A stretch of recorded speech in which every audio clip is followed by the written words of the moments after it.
एगो भोजपुरी लोक गुरु से सेवा रही कहे के बाद आर जग में जहां पहले उगले किरीनिया आर हो गईल भोरबा बिहान रे झुलवा झुलत रहनी झुलही न पवनी झुलवा झुलत रहनी झुलही न पवनी आ गईल डोलिया कहार रे झुलवा झुलत रहनी झुलही न पवनी आ गईल डोलिया कहार रे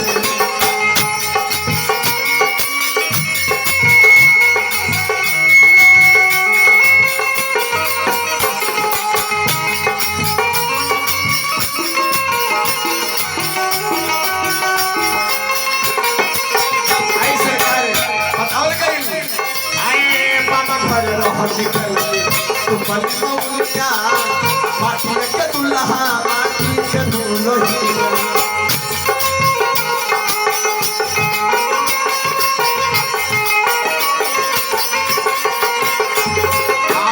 बाबा घर रहत खेल सुपली मौलिया माटी के दुल्हा माटी के दुल्हिया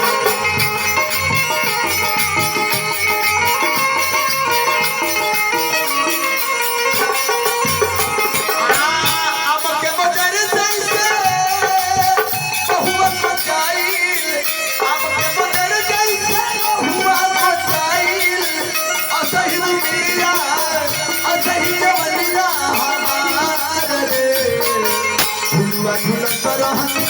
झुलही न पवनी आगल डोलिया कहार रे झुलवा झुलत रहनी झुलही न पवनी आगल डोलिया कहार रे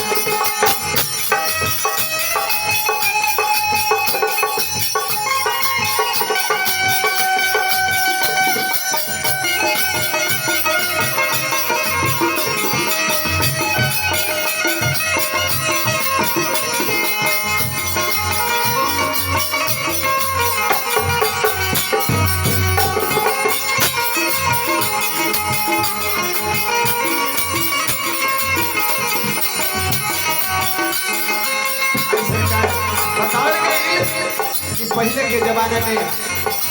गांव भर के औरत सवेरे के टाइम में फिर सारे के टाइम में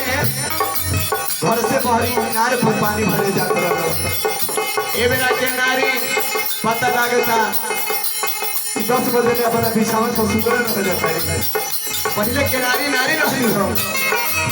बाहर ए बेरा के नारी सरकार कहे के बात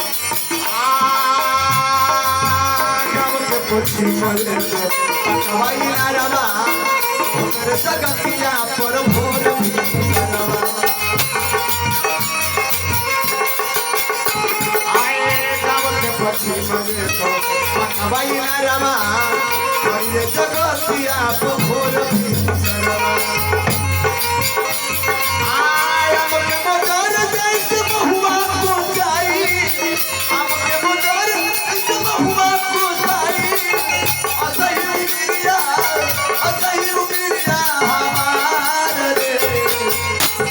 झुलत रहनी झुलही न पवनी आगल डोलिया कहार रे झुलवा झुलत रहनी झुलही न पवनी आगल डोलिया कहार रे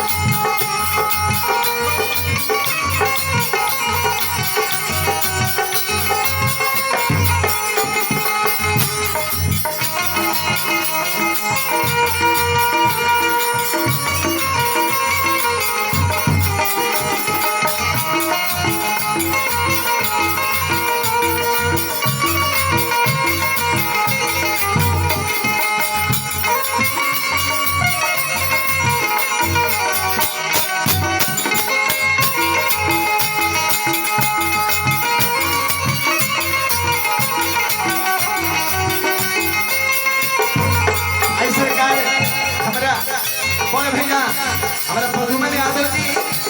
ये भजन के माध्यम से बतौनी बहुत आए कॉफी प्रभुवन के मन लब मतिया गंगा जी निर्मल